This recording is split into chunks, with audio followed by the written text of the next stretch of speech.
دنیا کو پتا ہے یہ سویا ہوا شیر جاگ گیا تو بہتوں کی نیند حرام کر دے گا.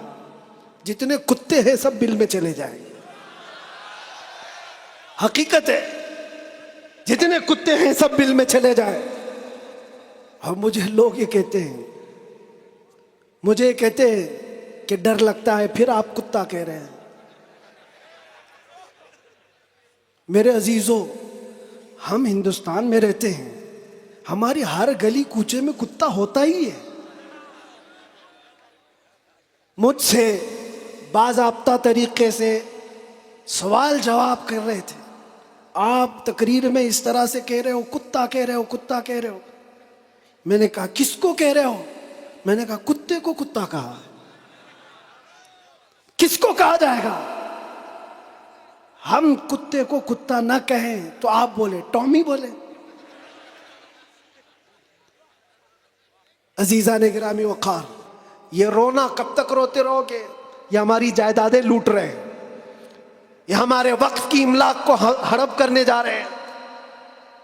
دین پر، قرآن پر، اسلام پر، حضور کی ذات پر، ہر چیز پر نشانے اور ہر چیز پر انگلیاں اٹھائی جا رہی. تم کب تک احتجاج کرتے رہو گے؟ کب تک سڑکوں پر آؤ گے؟ کب تک اپنی آوازیں اٹھا کر کے پوچھتے رہو گے؟ کیا تمہارا کام صرف اتنا ہی رہ گیا؟ ایک بات یاد رکھو، جو ڈاکو ہوتا ہے اس کا کام ہی ہے لوٹنا. آج وہ کیا لوٹ رہے ہیں، کس پر ڈاکہ ڈال رہے ہیں، میں اس کی بات نہیں کرتا. مجھے رہزنوں سے غرض نہیں، تیری رہبری کا سوال ہے. تم امت مصطفیٰ ہو، تم کن کاموں میں مصروف ہو، یہ دیکھنے کی بات ہے. مجال نہیں ہوتی میرے عزیزوں. مسجد، مدرسہ، مزارات اولیاء، حضور کی ذات، قرآن اور اللہ کی ذات یہ بہت بلند ہے. صرف تمہاری داڑھی کی طرف بھی انگلی اٹھانے کی کسی کی ہمت نہ ہوتی اگر تم سچے غلام ہوتے، کیونکہ یہ اللہ کا وعدہ ہے، وَلَا تَهِنُوا وَلَا تَحْزَنُوا وَأَنْتُمُ الْأَعْلَوْنَ إِن كُنتُم مُؤْمِنِينَ. تم گھبراؤ مت، پریشان مت ہو، تم سب سے زیادہ بلند رہو گے اگر تم سچے ایمان والے ہو. پھونکوں سے یہ چراغ بجھایا نہ جائے گا.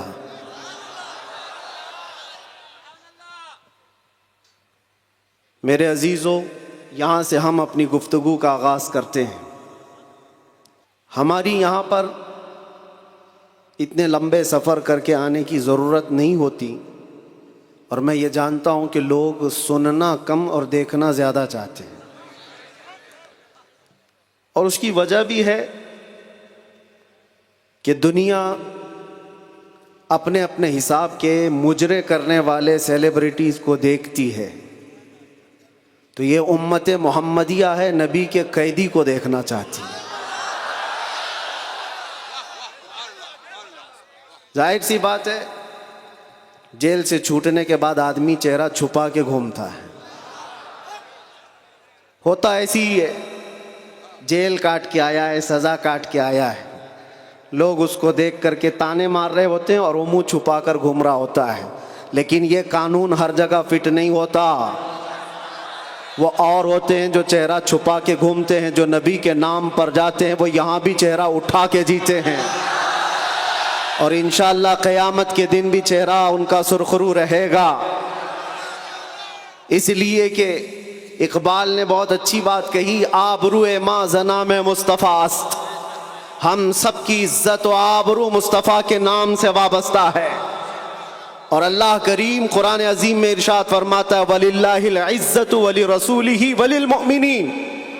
عزت اللہ کی ہے، رسول کی ہے، اور مومنین کے لیے ہے. ہم نے دیکھا ہے میرے عزیزو، جن لوگوں کو آج سیلیبریٹی کہا جاتا ہے یا پاورفل شخصیت کہا جاتا ہے، سیاست میں آنے کی وجہ سے یا پھر گلیمر کی دنیا میں آنے کی وجہ سے، ٹیلی ویژن کے اوپر آنے کی وجہ سے، ان کے حالات ایسے ہیں کہ جب تک جوانی ہے ان کی چاندنی ہے، اور جب تک ان کا شباب ہے وہ چمک رہے ہیں. جہاں چہرے پہ جھریاں پڑ گئی، نیا ہیرو آ جائے گا. دنیا ایک نیا ہیرو اپنا ڈھونڈ لیتی ہے.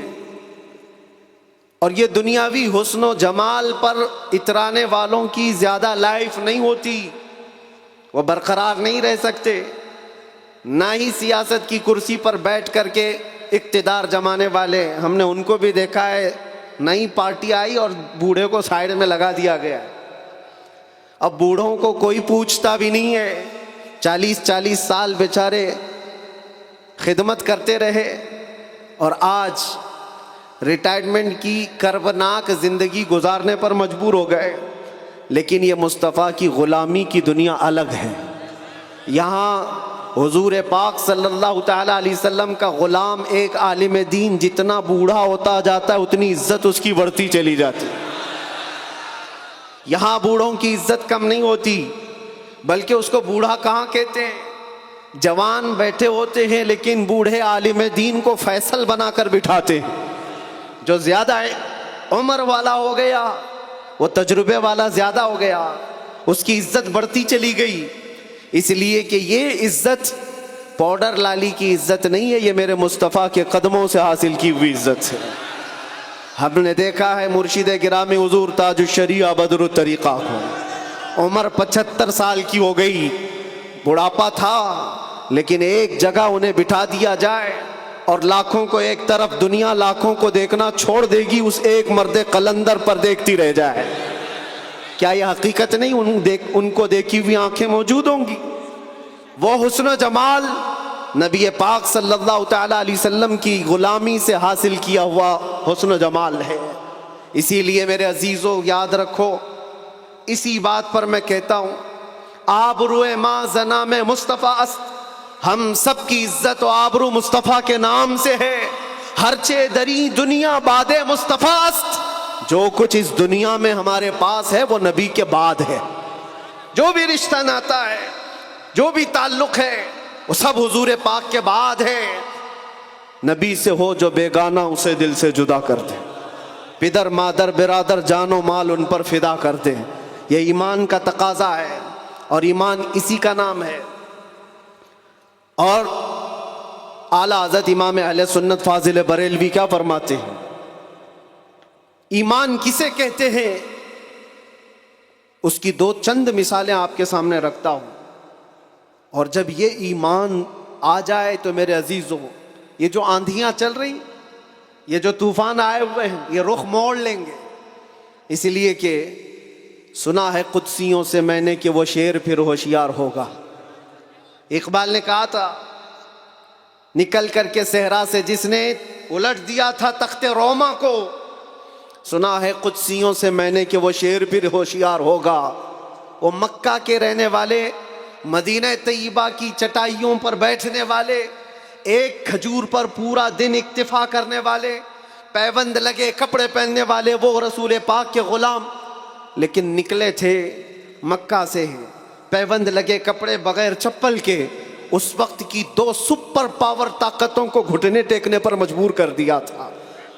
تخت روما کو الٹ دیا تھا، رومن ایمپائر، اور پرشین ایمپائر جن کو قیصر و کسریٰ کہا جاتا ہے، دونوں کو جھکنے پر مجبور کر دیا تھا۔ تاریخ کی یہ سچائیاں بتاتی ہیں۔ کون لوگ تھے وہ؟ خالد بن ولید، سیف اللہ المسلول، 4 لاکھ صلیبیوں کے سامنے مقابلے کے لیے کھڑے تھے، تو صلیبیوں کے بادشاہ نے کہا تھا کہ یہ عرب کے بدو یا عرب کے دیہاتی لوگ ہم سے لڑنے آئے جو رومن ایمپائر کے فوجی ہیں، اسلحے سے لیس ہیں، طاقت سے بھرپور ہیں۔ تو خالد بن ولید نے کیا کہا تھا جانتے ہو؟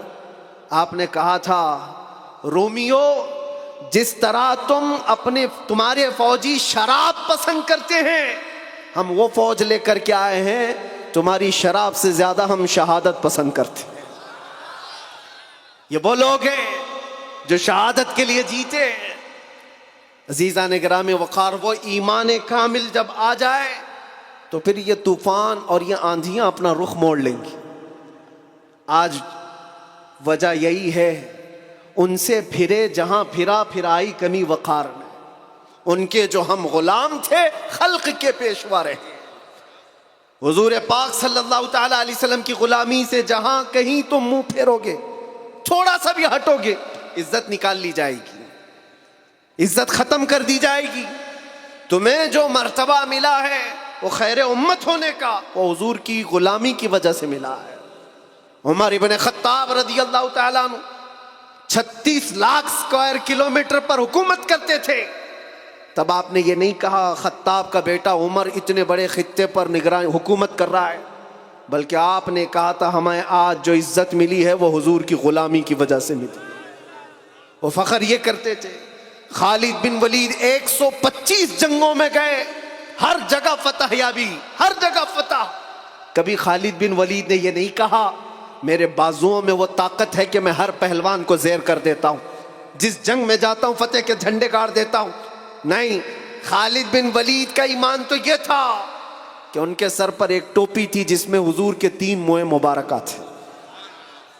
وہ فتح کا صحرا انہی موئے مبارک کو دیتے اور کہتے یہ نسبت میرے ساتھ ہے اس لیے اللہ مجھے ہر جگہ فتح عطا کرتا ہے. انہیں جو عزتیں ملی تھی دنیا میں، جو اقتدار ملا تھا وہ حضور کی غلامی کی بنیاد پر، اور آج ہمارے پاس جو عزت ہے وہ حضور کی غلامی کی وجہ سے. نبی پاک صلی اللہ تعالیٰ علیہ وسلم کی بات کرتے رہو. ایک جملہ میں اکثر کہا کرتا ہوں، ان کی بات کرو ہر دل پہ راج کرو. ان کی بات کرو ہر دل پہ راج کرو. دیکھنا آپ جو اس مذہب میں اس طریقے پر جتنا بڑھتا جاتا ہے اللہ اس کی عزت میں اضافہ کرتا ہے. تم اگر 70 دروازوں میں بند ہو کر کے بھی بیٹھے رہو اللہ تمہاری محبت خلق کی دلوں کے اندر ڈالتا ہے. ہم نے ایسے ایسے علاقوں کا سفر کیا جس کا نام میں نے زندگی میں کبھی سنا ہی نہیں. گاؤں ہے، دیہات ہے. راجستھان کے علاقے سے کچھ حضرات آئے تھے، نہایت غریب علاقے کے لوگ، اور مجھ سے بعد رمضان آ کر ایک مفتی صاحب تھے، اس کے نمائندے تھے. انہوں نے کہا ہمارے قافلے میں یا جس جگہ سے میں نمائندہ بن کر کے آیا ہوں وہاں کے لوگوں میں غریب لوگ ہیں. 3 مہینے تک انہوں نے صرف آپ کے لیے روزے رکھے، مطلب اللہ رب العزت کے لیے کہ آپ جب اندر تھے ان روزوں کے ذریعے سے اللہ تبارک و تعالی رحم فرمائے. یہ باتیں میں نے ایک جگہ سے نہیں، دنیا کے کتنے خطوں سے سنا. ہر جگہ سے لوگ یہ جو دعاؤں کا سلسلہ رکھے ہوئے تھے، کس نے ان کو دعاؤں کے لیے آمادہ کیا تھا؟ کون ہے؟ یہ ساری خلقت مجھے پہچاننے والی کیسے بن گئی؟ ان کے دلوں کے اندر کون ڈالا کہ 8 مہینے دروازوں کے اندر ایسا بند تھا کہ میرے بچے مجھے نہیں دیکھ سکتے تھے، میرے بھائی بہن مجھے دیکھ نہیں سکتے، مجھے ملاقات کرنے کی بھی اجازت نہیں دی جاتی. جب اتنے دروازوں کے اندر بند رکھا گیا تھا جہاں چڑیا بھی نہ اڑے، لیکن میں نے یہ محسوس کیا لاکھوں دلوں میں اللہ رب العزت نے محبت ڈال رکھی تھی. اس کی وجہ یہ ہے چوری کر کے گیا ہوتا، لوٹ مار کر کے گیا ہوتا تو لوگ یہی کہتے کہ کچرا تھا چلا گیا. حضور پاک کی بات کر کے جائے تو مرنے کے بعد بھی اللہ اس کو دلوں کے اندر زندہ رکھتا. یہ تو قید خانے کے اندر گیا جہاں سے آنے کی امید ہوتی ہے، قبر کے اندر بھی جائے تو اللہ تعالیٰ اس کا نام زندہ رکھتا ہے. اسی لیے میرے عزیزوں ایک نقطے کو سمجھ جاؤ، حضور پاک صلی اللہ تعالیٰ علیہ وسلم کی محبت اور ان کی غلامی یہ اصل ایمان ہے. اور یہ ایمان جس وقت آ جائے بڑے بڑے طوفانوں کا وہ مقابلہ کر سکتا ہے. آج پوری دنیا کے مشاہدے سے یہ پتہ چلتا ہے ہنگامے اتنے ہو چکے، اتنے خطرناک طریقے سے امت کو لرزہ دیا گیا ہے، لیکن اس امت کا حال یہ ہے کہ یہ خواب گراں میں ہے، یہ ایک لمبی نیند میں ہے. ہمارے نوجوان، وہ بچے جن کو میں آج بھی نشے کے اڈوں پر دیکھتا ہوں تو دل روتا ہے. جیل کے قیدیوں میں اکثر وہ لوگ تھے جو نشہ کرتے تھے یا بیچتے تھے، پکڑے گئے اور اندر آئے. نام کتنے اچھے ہیں تمہارے اور کام کس طرح کے ہیں. کئی لوگوں نے توبہ کیا لیکن وہ ایک جیل کی بات نہیں، یہاں تقریباً 10 جیلوں میں یہی حال ہے۔ اے نوجوانوں، یاد رکھو ایک بات، اگر حضور سے محبت کرتے ہو تو ہر جمعرات کو تمہارے اعمال فرشتے حضور کی بارگاہ میں لے جاتے ہیں۔ ہر جمعرات کو فرشتے تمہارے نام کے ساتھ حضور کی بارگاہ میں پیش کرتے ہیں، فلاں بن فلاں نے ہفتے بھر یہ کام کیے۔ حضور پاک صلی اللہ علیہ وسلم فرماتے ہیں میں اپنے ہر امتی کو اس کے باپ کے نام سے پہچانتا ہوں، ہر امتی کو پہچانتا ہوں۔ جب اس کے برے اعمال مجھ تک پہنچائے جاتے ہیں تو مجھے غم ہوتا ہے، میں استغفار کرتا ہوں اللہ کی بارگاہ میں، اور جب اچھے اعمال پیش کیے جاتے ہیں تو اللہ کی بارگاہ میں شکر بجا لاتا ہوں۔ تھوڑا اپنی زندگی کے اوپر نظر ڈال کر دیکھو، کتنے ہفتے ایسے گزر گئے ہوں گے کہ جب ہمارے برے اعمال حضور کی بارگاہ میں پیش کیے جا رہے ہو۔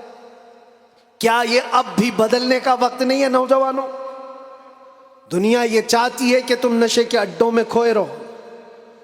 کچھ علاقوں میں ایسے بھی میں نے دیکھے ہیں جہاں بڑے بڑے لوگوں کا انہیں سپورٹ ہے کہ کرو تم نشہ، بیچو تم نشہ، تمہاری نسلیں برباد ہو جائیں، تمہارا علاقہ برباد ہو جائے۔ آج سے صرف 70 سال پہلے کی بات ہے، ہمارے اس ملک میں ایجوکیشن لیول اس وقت بھی مسلمانوں کا سب سے اوپر تھا، اور آج آپ بخوبی دیکھ سکتے ہیں کس طرح سے ہمیں پکارا جا رہا ہے، کیسے ہمیں تانے دے کے سارے ڈیبیٹ کیے جا رہے ہیں۔ کہاں کہاں تمہیں پنچر مین کہا جاتا ہے، کیوں؟ یہ وہ قوم ہے جو پوری دنیا کو علم سکھانے آئی ہے، خیر امت تم تھے، ان سے پھرے جہاں پھرا پھرائی کمی وقار۔ آپ کو ایک بات میں بتاؤں، یہ رونا کب تک روتے رہو گے؟ یہ ہماری جائیدادیں لوٹ رہے ہیں، یہ ہمارے وقف کی املاک کو ہڑپ کرنے جا رہے ہیں، دین پر، قرآن پر، اسلام پر، حضور کی ذات پر، ہر چیز پر نشانے اور ہر چیز پر انگلیاں اٹھائی جا رہی۔ تم کب تک احتجاج کرتے رہو گے؟ کب تک سڑکوں پر آؤ گے؟ کب تک اپنی آوازیں اٹھا کر کے پوچھتے رہو گے؟ کیا تمہارا کام صرف اتنا ہی رہ گیا؟ ایک بات یاد رکھو، جو ڈاکو ہوتا ہے اس کا کام ہی ہے لوٹنا۔ آج وہ کیا لوٹ رہے ہیں، کس پر ڈاکہ ڈال رہے ہیں، میں اس کی بات نہیں کرتا، مجھے رہزنوں سے غرض نہیں، تیری رہبری کا سوال ہے۔ تم امت مصطفیٰ ہو، تم کن کاموں میں مصروف ہو یہ دیکھنے کی بات ہے۔ مجال نہیں ہوتی میرے عزیزوں، مسجد، مدرسہ، مزارات اولیاء، حضور کی ذات، قرآن اور اللہ کی ذات یہ بہت بلند ہے۔ صرف تمہاری داڑھی کی طرف بھی انگلی اٹھانے کی کسی کی ہمت نہ ہوتی اگر تم سچے غلام ہوتے، کیونکہ یہ اللہ کا وعدہ ہے، وَلَا تَهِنُوا وَلَا تَحْزَنُوا وَأَنْتُمُ الْأَعْلَوْنَ إِن كُنتُم مُؤْمِنِينَ۔ تم گھبراؤ مت، پریشان مت ہو، تم سب سے زیادہ بلند رہو گے اگر تم سچے ایمان والے ہو۔ اور ایمان کسے کہتے؟ ایمان کسے کہتے؟ لا یؤمن احدکم حتی اکون احب الیہ من والدہ وولدہ والناس اجمعین۔ یہ میرے آقا صلی اللہ علیہ وسلم فرماتے ہیں تم میں سے اس وقت تک کوئی پورا مومن نہیں ہو سکتا جب تک کہ ساری دنیا تمہارے مال، اولاد، ماں باپ سب سے زیادہ مجھ سے محبت نہ کرے۔ اور ابھی میں سوال کرتا ہوں، سارے ہاتھ بھی اٹھا دیں گے، بہت سارے کھڑے بھی ہو جائیں گے، جوش میں بھی آ جائیں گے۔ صرف اگر میں اتنا پوچھوں، کیا آپ اپنے نبی پاک صلی اللہ علیہ وسلم سے اپنی جان سے زیادہ محبت کرتے ہیں؟ میں ہاتھ اٹھانے نہیں کہہ رہا ہوں، سب تو کہتے ہیں۔ یہ سوال ایسا ہے، حضرت ابوبکر شبلی کہتے ہیں اسی سوال سے میں ڈرتا ہوں ہمیشہ، کہ اگر کوئی پوچھ لے مجھ سے کیا تو حضور پاک صلی اللہ علیہ وسلم سے اپنی جان سے زیادہ محبت کرتا ہے، اس سوال سے تو میں ڈرتا ہوں۔ پوچھا گیا کیوں؟ کہا اس سوال کے جواب میں اگر نہ کہہ دیا تو ایمان ہی چلا گیا، وہ آدمی کا ایمان ہی ختم ہو گیا، اور اگر ہاں کہتا ہوں تو میرے اعمال مجھ کو کوستے ہیں۔ کہاں تو جان سے زیادہ محبت کی بات کر رہا ہے اور کہاں تیرے عمل جس سے محبت کی جاتی ہے. تقاضا یہ ہے اپنا ہر عمل اپنے محبوب کے عمل کے مطابق ہونا چاہیے. اور حضور اکرم صلی اللہ علیہ وسلم نے یہ بھی فرمایا لا یؤمن احدکم حتی یکون ہواہ تبعا لما جئت بہ. تم میں سے اس وقت تک کوئی مکمل مومن نہیں ہو سکتا جب تک وہ اپنی خواہشات کو میری مرضی کے مطابق نہ بنا دے. تمہاری اپنی خواہشات جو تم کہتے ہو نا یہ ہماری لائف ہے ہمیں انجوائے کرنے دو, ہماری لائف ہے ہمیں جینے دو. کسی جوان کو پکڑ کر کے کہو مولانا صاحب ابھی تو ہماری 20-25 سال کی عمر ہے, جینے دو, عیش کرنے دو. اے نوجوان تجھے پتہ ہی نہیں یہ تیری زندگی نہیں ہے, یہ تیری لائف نہیں ہے. زندگی یہ نہیں کسی کی کسی کے لیے, زندگی ہے نبی کی. نہ سمجھ مرتے ہیں زندگی کے لیے, جینا مرنا ہے سب کچھ نبی کے لیے.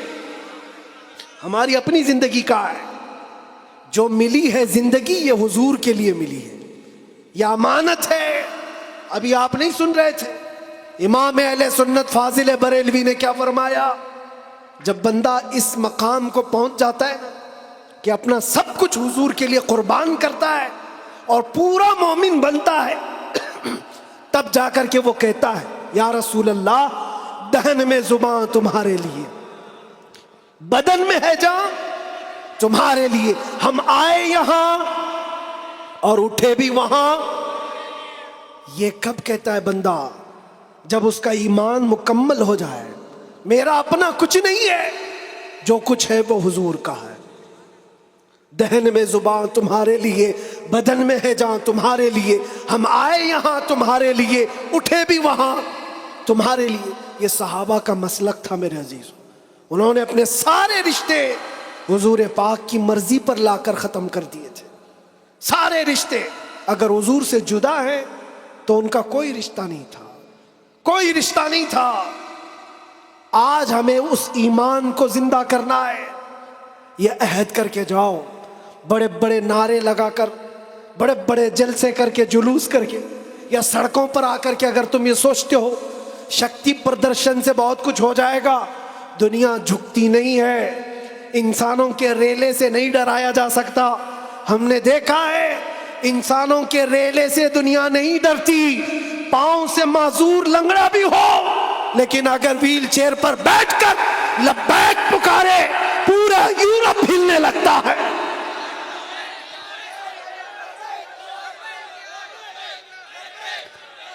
دنیا یہ سیلاب سے نہیں ڈر رہی. دنیا کو اگر خوف ہے تو صرف اس ایمان سے جو عمر ابن خطاب کا تھا, اس ایمان سے ڈر ہے جو خالد بن ولید کے اندر تھا. اسی لیے انگریز آج سے 100 سال پہلے کیا کہہ کر کے گئے تھے پتہ ہے؟ ہمارے بارے میں یہ کہہ کر کے گئے تھے یہ فاقہ کش موت سے ڈرتا نہیں, ذرا روح محمدی اس کے بدن سے نکال دو. وہ یہ کہتے تھے روح محمدی اس کے بدن سے نکال دو. ڈر اسی بات سے ہے, ڈر اسی بات سے ہے. جہاں روح محمدی آ گئی دنیا کو پتہ ہے یہ سویا ہوا شیر جاگ گیا تو بہتوں کی نیند حرام کر دے گا. جتنے کتے ہیں سب بل میں چلے جائیں گے. حقیقت ہے جتنے کتے ہیں سب بل میں چلے جائیں. اور مجھے لوگ یہ کہتے ہیں, مجھے کہتے ہیں کہ ڈر لگتا ہے, پھر آپ کتا کہہ رہے ہیں. میرے عزیزوں ہم ہندوستان میں رہتے ہیں, ہماری ہر گلی کوچے میں کتا ہوتا ہی ہے. مجھ سے باضابطہ طریقے سے سوال جواب کر رہے تھے, آپ تقریر میں اس طرح سے کہہ رہے ہو, کتا کہہ رہے ہو, کتا کہہ رہے ہو. میں نے کہا کس کو کہہ رہے ہو؟ میں نے کہا کتے کو کتا کہا. کس کو کہا جائے گا؟ ہم کتے کو کتا نہ کہیں تو آپ بولے ٹامی بولے. عزیزان گرامی وقار, مجھے اس سے لینا دینا نہیں ہے. بات یہ ہے کتے کیوں بھوک رہے ہیں اس سے کیا غرض, شیر کیوں سویا ہے اس سے غرض ہے. شیر کیوں سویا ہے، اس سے مجھے غرض ہے نبی پاک صلی اللہ تعالی علیہ وسلم کی امت بزدل تو نہیں ہو سکتی، بزدل نہیں ہو سکتی۔ ہم کفن بردوش ہیں، ہم دنیا میں آئے اللہ اکبر سن کر کے آئے، اور جائیں گے تو اللہ اکبر سن کر جائیں گے، ہے یا نہیں؟ پیدا ہوئے تھے تو کانوں میں کیا سن گے؟ کسی مولوی صاحب نے اذان دی تھی کہ نہیں دی تھی؟ اللہ اکبر کہا تھا کہ نہیں کہا تھا؟ ارے جس دن پیدا ہوئے تھے اسی دن کہا تھا۔ کیوں کہا تھا؟ یہ تجھے پتا چلے اللہ اکبر کا مطلب اللہ سب سے بڑا ہے، باقی کوئی بڑا نہیں ہے، دوسرے سے ڈرنے کی ضرورت نہیں، اللہ سب سے بڑا ہے۔ اور جب مرو گے تو امام صاحب جنازے پہ کھڑے ہو کر کے کیا کہیں گے؟ نماز کے لیے رکعت باندھیں گے کہ نہیں؟ اللہ اکبر جاتے ہوئے بھی ہمارا یہ قانون ہے کہ وہ اللہ کو سب سے بڑا مان کر کے جا رہا ہے۔ تو پھر یہ بیچ کی زندگی میں ایرے غیرے نتھو کھیرے سے ڈر کیوں؟ زیادہ سے زیادہ یہاں یہ ہوگا جو ہمارے ساتھ ہوا ہے۔ میاں یہ تو چند دنوں کی بات تھی، صحابہ اکرام میں وہ لوگ ہیں جو 16 سال تک قید کی سزائیں کاٹے ہیں۔ حضور پاک صلی اللہ علیہ وسلم کے زمانے میں 16 سال تک قید رکھا گیا۔ وہ بھی آج مثالیں بہت ہیں، موجود ہیں۔ آزمائش کا دور، اگر اللہ نے ہماری زندگی میں یہ لکھا ہے تو وہ قبول کرو۔ اور یہاں آئے ہیں مرنے کے لیے، موت تو آنی ہے سب کی، لیکن ایک مومن موت سے ڈرتا نہیں۔ کیوں؟ موت اس کے لیے حادثہ ہے جس کا یہ سوچنا ہے کہ مرنے کے بعد جلنا ہے، مرنے کے بعد پھر پتہ نہیں کس شکل میں پیدا ہونا ہے، کتا پیدا ہونا ہے، بلی پیدا ہونا ہے، چوہا پیدا ہونا ہے، سانپ پیدا ہونا ہے، ڈر ہے۔ مومن موت سے ڈرتا نہیں، اس لیے کہ مومن کا یہ عقیدہ ادھر آنکھ بند ہوگی ادھر دیدار مصطفیٰ ہوگا، اور قبر میں بھی جائے تو کیا خوب کہا ہے ایک عاشق رسول نے، کیا خوب کہا ہے، جب منکر نکیر آ کر اسے اٹھائیں گے سوال جواب دینے کے لیے، تو عاشق مصطفیٰ جو قبر میں گیا وہ کیا کہتا ہے؟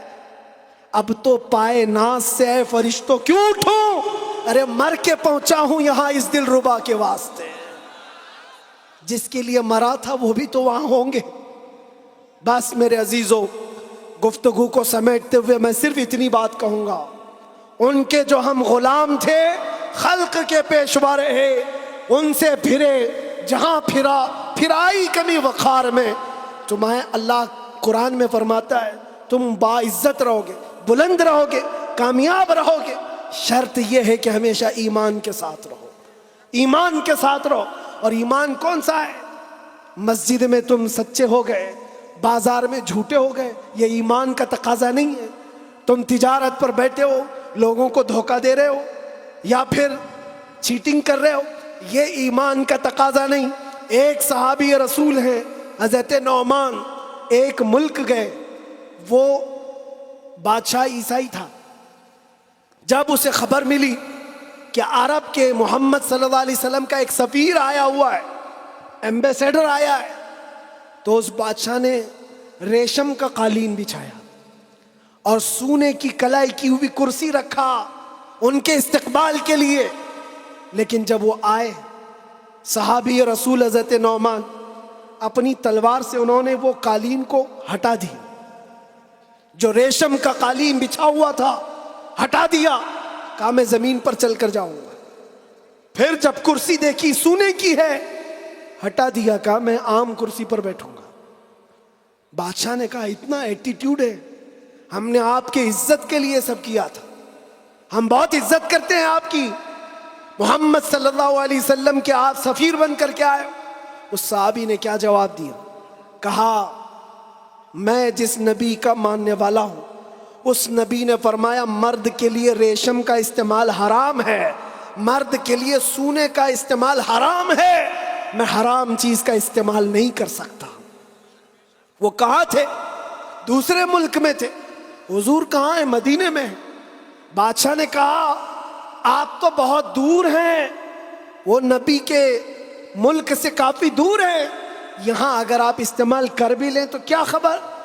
اس صحابی نے جلال میں کہا میرا ایمان یہ ہے میں جس خطے میں بھی رہوں گا میرے نبی کا غلام بن کر رہوں گا، دھوکہ نہیں دے سکتا اپنے نبی کو کہ یہاں پر حضور کا غلام ہوں اور کسی جگہ غلام نہیں ہے۔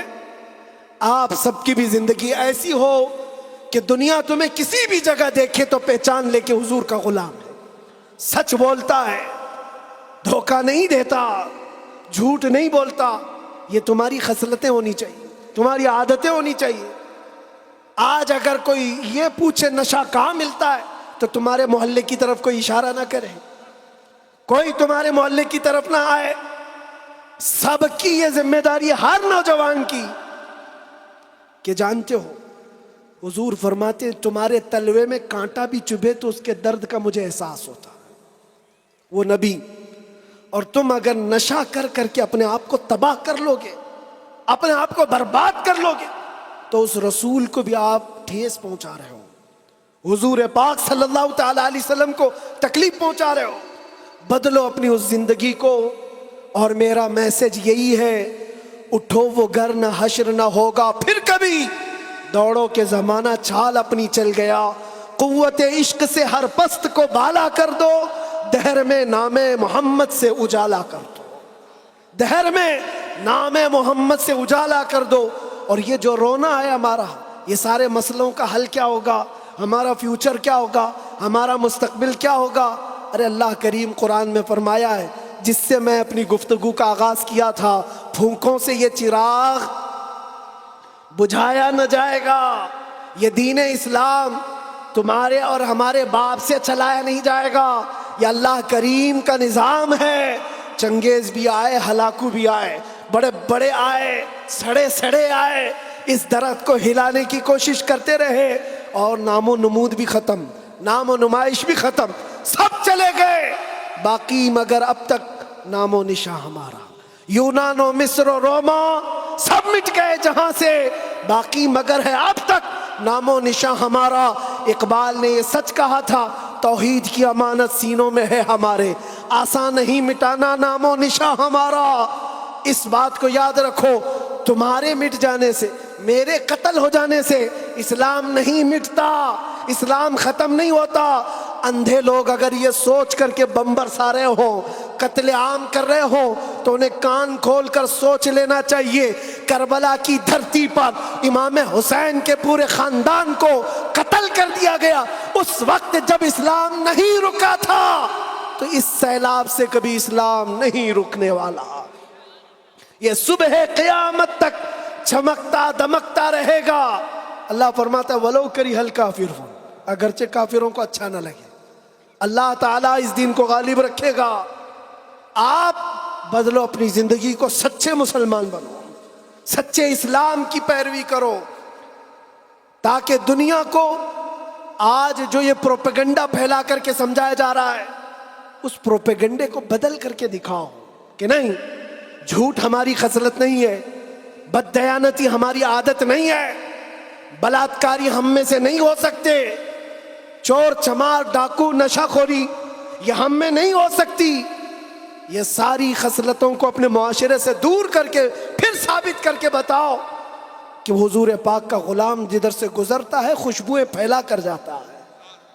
اور عزت پھر تم دیکھو گے میرے عزیزوں، عزت فوج جمع کرنے کا نام طاقت نہیں ہے، ایمان کی قوت بڑھانے کا نام اصل طاقت ہے۔ یہ طاقت واپس آ جائے انشاءاللہ العزیز۔